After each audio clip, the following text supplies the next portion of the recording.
ونستعينك ونستهديك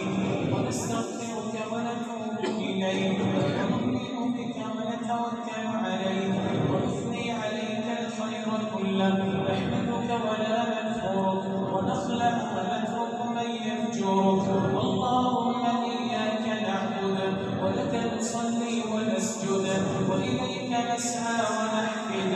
نرجو رحمتك ونخشى عذابك إن عذابك الجد بالكفار ملحق اللهم إنا نسألك من الخير كله عاجله وآجله ما علمنا منه وما لم نعلم ونعوذ بك من الشر كله عاجله وآجله ما علمنا منه وما لم نعلم نسألك فواتح الخير وخواتمه وجوامعه أوله وآخره وباطنه وظاهره والدرجات العلى من الجنة يا ذا العطاء والفضل والمنة اللهم يا باسط اليدين بالعطايا أسألك اللهم أن تغفر لنا جميع الذنوب والخطايا وأن تعصمنا من البلايا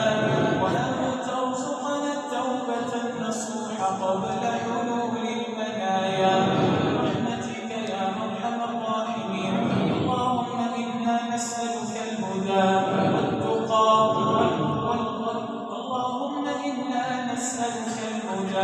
والتقى والعفاف والغنى اللهم اصرف عنا الغلاء والوباء والربا والزنا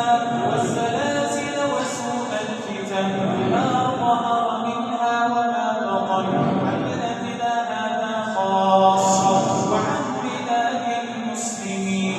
برحمتك يا أرحم الراحمين ربنا آتنا في الدنيا حسنة وفي الآخرة حسنة وقنا عذاب النار ربنا إنك جامع الناس ليوم لا ريب فيه إن الله لا يخلف الميعاد اللهم إنا نعوذ برضاك من سخطك وبمعافاتك من عقوبتك وبك منك لا نحصي ثناء عليك أنت كما أثنيت على نفسك وصل اللهم وسلم وبارك على نبينا محمد وعلى آله وصحبه